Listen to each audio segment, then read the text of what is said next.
अब से थोड़ी देर पहले एक बहुत ही अहम खबर आई और वो थी कैंसिलेशन उस तकरीब की जो कि होनी थी स्विट्ज़रलैंड के अंदर।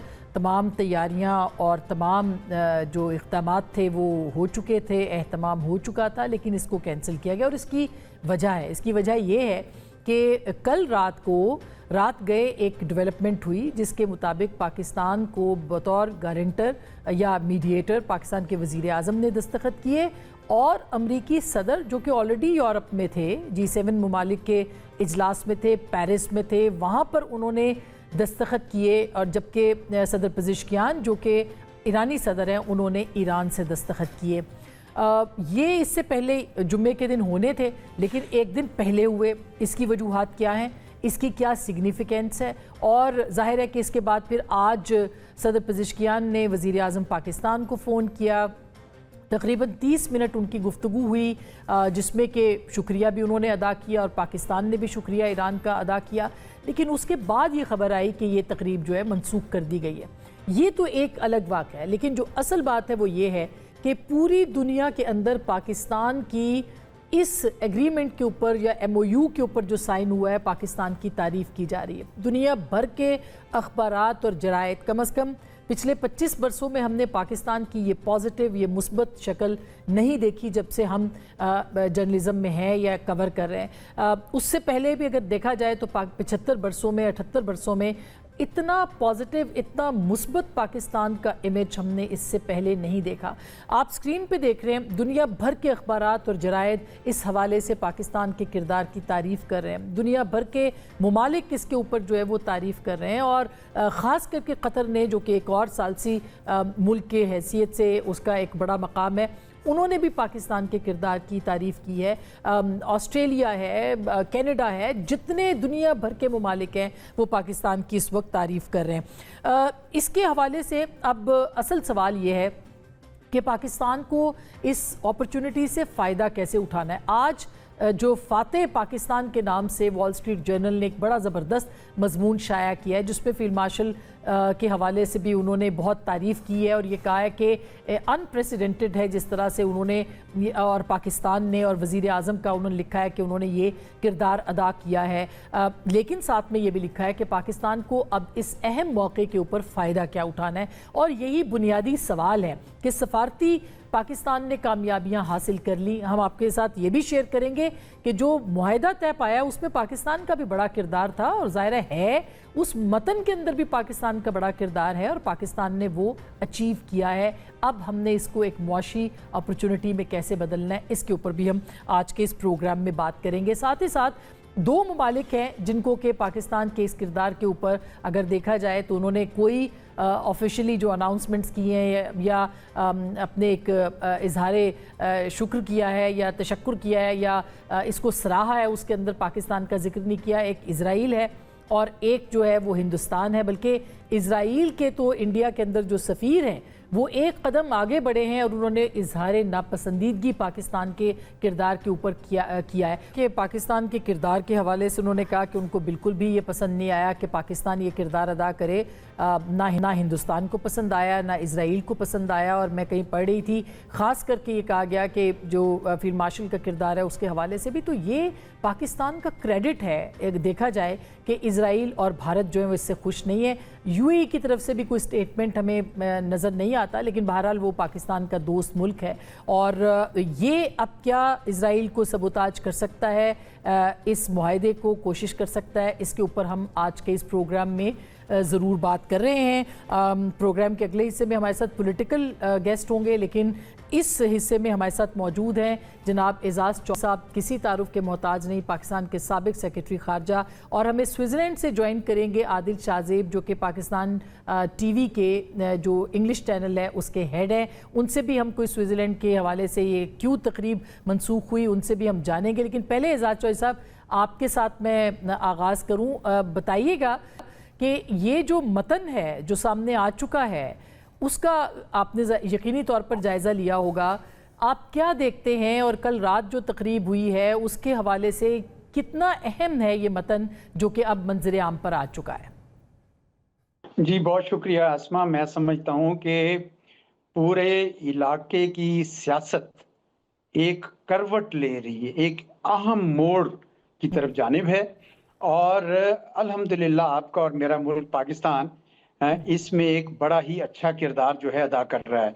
मैं इसलिए ये कह रहा हूँ कि पूरे खित्ते की सियासत जो है मोड़ ले रही है, क्योंकि आपने देखा है इस कि जितने 14 नुकात हैं उससे साफ नजर आता है कि ईरान जो है उसको रीइंटीग्रेट किया जा रहा है खित्ते के अंदर। और मैं समझता हूँ कि जो अरब रियासतें हैं, खलीज फारस की अरब रियासतें जो हैं, वो भी अब आहिस्ता आहिस्ता उस तरफ चल रही हैं जो ईरान की रिकंस्ट्रक्शन होगी। और अमेरिका के भी अपने मंसूबे हैं, वो ये चाहेगा कि ईरान रिकंस्ट्रक्शन की तरफ जाए।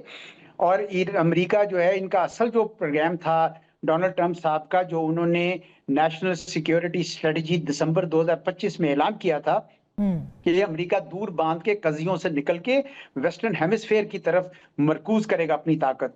तो मुझे आइंदा माह साल में अमेरिका आहिस्ता आहिस्ता इस खित्ते से अपनी इन्वेस्टमेंट्स कम करेगा। तो इसका मतलब ये होगा कि इस खित्ते को एक नए सिक्योरिटी आर्किटेक्चर की जरूरत होगी। तो ये बहुत बड़ा एक अमल होने जा रहा है। और जो इसको नहीं देख पा रहा, अगर भारत नहीं देख पा रहा या इसराइल नहीं देख पा रहा, तो ये उनका अपना कसूर है। वरना ये खित्ता बदल रहा है और उनके लिए शायद बेहतर होता कि वो एक्सेप्ट कर लें इस ग्राउंड रियलिटी को। जी, ये कम से कम पहले आपके इसके ऊपर मैं यही कहूंगा कि हर लिहाज से अच्छा, इसमें कुछ तासुर मिलता है कि शायद ईरान के ये हक में ज्यादा है और अमेरिका के मुखालिफ है। लेकिन आपको मैं बताऊं कि ईरान के अंदर भी बहुत सारे लोग समझते हैं कि हमने शायद जंग जीती थी, हम बेहतर कर सकते थे। अमेरिका के अंदर भी बहुत सारे लोग समझते हैं कि ये मुआहिदा शायद हमारे हक में नहीं है। पर मैं समझता हूं कि ये खित्ते के लिए, अमेरिका के लिए, ईरान के लिए और दोनों जो सालिस हैं पाकिस्तान कतर, सबके लिए बहुत अच्छा है। इनकी बातों से कतई नजर, जो अभी आपने सुनाया कि इसराइल के जो सफीर कह रहे थे भारत में, तो उससे कतई नजर मैं समझता हूँ कि सारी दुनिया इसकी तारीफ कर रही है, G7 उसकी तारीफ कर रहा है। जी हाँ। तो यकीन वो ऐसे ही नहीं कर रहे, क्योंकि उनको नजर आ रहा है कि अमन और सलामती की अच्छा, राहें आपने बड़े अरसे बाद, कई दहाइयों बाद खुल रही हैं। बिल्कुल सर, आपने जो इसमें फरमाया कि अगर देखा जाए तो ये जो हमें नज़र आता है, इसकी ज़ुबान या इसका जो मतन है, या जो ये जंग के बाद ये इसका ज़्यादा फ़ायदा जो है वो ईरान को होगा, सिवाय इसके कि जौहरी प्रोग्राम पे जिस पे पहले ही ईरान रजामंद था कि वो उसको ख़त्म कर देगा, इनरिचमेंट के ऊपर भी उसको कम करने के ऊपर, अफजूदगी को कम करने के हवाले से ज़रूर है, मगर ज़ीरो करने पे नहीं है जो कि अमेरिका चाहता था। तो क्या आप समझते हैं कि ये तो देखा जाए तो ये वन साइडेड एग्रीमेंट है और इसका नुकसान प्रेसिडेंट ट्रंप को आगे जाके हो सकता है क्या? अगर ये जंग जारी रहती तो उसका नुकसान उनको कहीं ज्यादा होता। देखिए ना, अगर ईरान एक बार फिर दोबारा से ये कह देता है, जिस तरह कह रहा है कि मैं एटम बम नहीं बनाऊंगा, मैं IAEA की मौजूदगी में उसको डाउन ब्रांड करूंगा, तो भी अमेरिका के लिए और उनके जो इत्तेहादी हैं इसराइल के लिए तो ये एक नेट गेन है। हाँ, ये जरूर है कि अगर आप उसको हवाला दें JCPOA के साथ, तो फिर यकीनन आप कह सकते हैं कि हम JCPOA पे वापस पहुंच गए। पर याद रखिए 2015 का वक्त और 2026 का जून का वक्त बहुत फर्क है। और अब ईरान को अमेरिका और इसराइल ने पूरी कुव्वत इस्तेमाल कर चुके हैं और उसके बाद एक ईरान एक ताकतवर मुल्क के तौर पर उभर रहा है। तो इस वजह से इस वक्त ये भी हासिल कर लेना उनके लिए ज्यादा फायदेमंद है। और ये भी याद रखिए कि जो डोनाल्ड ट्रंप साहब ये चाह रहे हैं कि इस खित्ते में अमन हो, तो वो मैं समझता हूं कि वो इसी सूरत में हो सकता है कि अगर ईरान को रीइंटीग्रेट किया जाए खित्ते के अंदर, खलीजी रियासतें भी उनको एक्सेप्ट करें, वहां पे रिकंस्ट्रक्शन की अपॉर्चुनिटीज हों। और हो सकता है कि अमेरिका की अपनी बहुत सारी कंपनीज जो हैं ईरान के ऑयल इंडस्ट्री में और बाकी इंडस्ट्रीज में इन्वेस्टमेंट्स करें। मुझे लगता है कि डोनाल्ड ट्रंप साहब जो है वो ये चाहते हैं कि इकोनॉमिक बेनिफिट्स जो ईरान के हवाले से मिल सकते हैं वो उनकी कुछ कंपनी को भी मिले। तो मुझे नहीं लगता कि अमेरिका जो है इतना ज्यादा लूज कर रहा है इस सारे। ये जो सर 300 अरब डॉलर की बात हो रही है कि इस मंसूबे के ऊपर अमेरिका और जो इलाकाई शराकतदार हैं, जो कि ज़ाहिर है कि GCC मुमालिक हैं, वो 300 अरब डॉलर देंगे और मशरूत होगा ये जौहरी प्रोग्राम के साथ।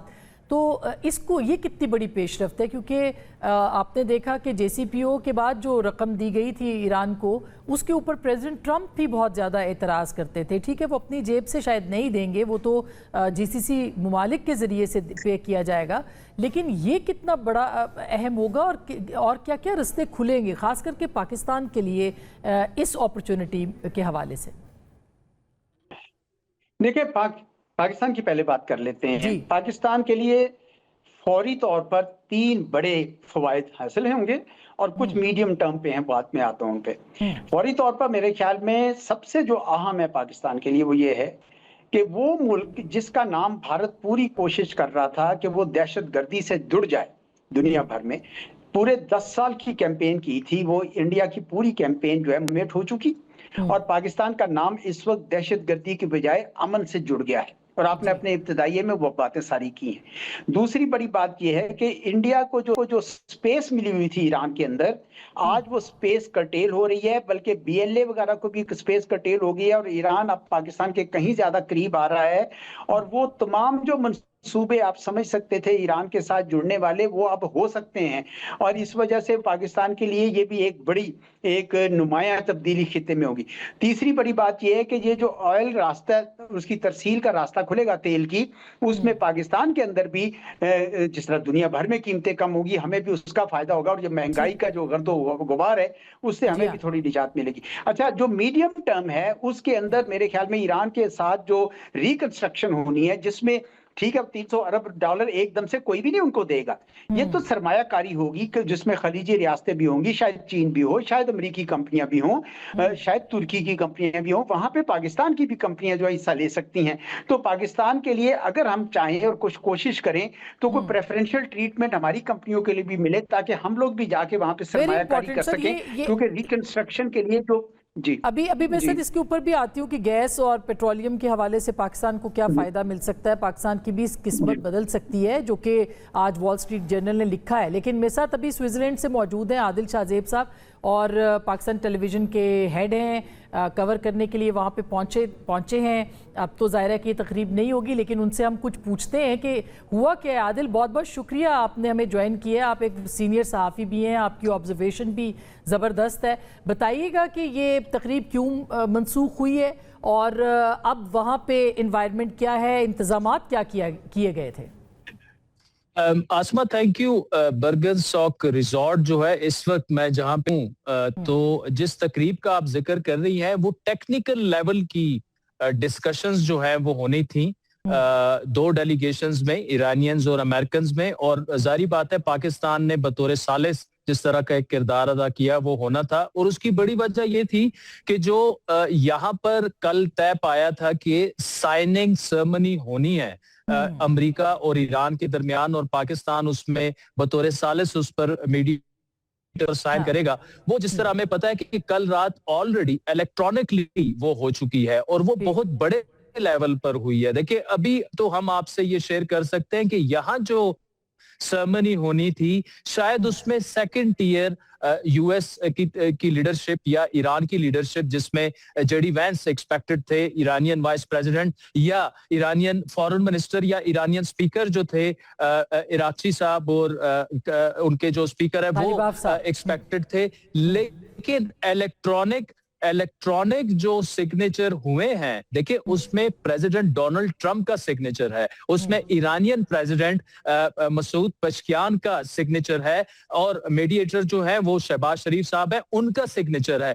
तो जो एक MOU मेमोरेंडम ऑफ अंडरस्टैंडिंग यहाँ पे साइन होने थी सेकंड टियर के लेवल पर, वो इलेक्ट्रॉनिकली बहुत बड़े टियर पर वो साइन हो चुकी है, वो नाफिजुल अमल वो MOU हो चुका है, चाहे वो स्टेट ऑफ हॉर्मुज की बात हो या और बहुत से मामलात हो। तो दुनिया में एक जो पाकिस्तान ने एक बीड़ा उठाया था अमन का, देखिए अमेरिका और ईरान के दरमियान 47 सालों से पिछली जो एक दुश्मनी, डायरेक्ट जंगें भी हुई, प्रॉक्सी वॉर्स भी हुई, लेकिन सिर्फ पाकिस्तान था वाहिद जो कि ना सिर्फ टेबल पे उनको लेके आया, जो एफर्ट्स शहबाज शरीफ साहब की रही, फील्ड मार्शल आसिम मुनीर साहब की रही, उसी वजह से हमने मेमोरेंडम ऑफ अंडरस्टैंडिंग होते देखा। और अब इसके बाद प्राइम मिनिस्टर शहबाज शरीफ ने जिस तरह अनाउंस किया है, टेक्निकल लेवल की टॉक्स जो है वो होंगी।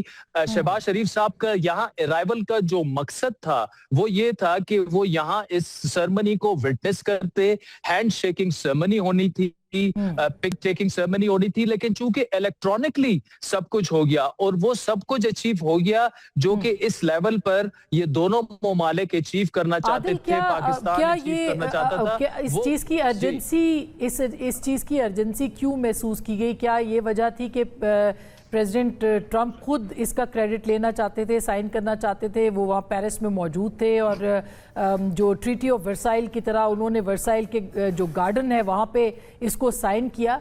क्या ये वजह थी या जेडी वैंस आ सकते थे या नहीं, इस वजह से किया गया है कि प्रेसिडेंट ट्रंप खुद इसको साइन करें? देखिए आसमा, दो चीजें हैं। आप खुद फॉरेन अफेयर्स को काफी करीब से देखती आई हैं, हमारी भी तकरीबन सहाफती जिंदगी इंटरनेशनल अफेयर्स में गुजर गई है।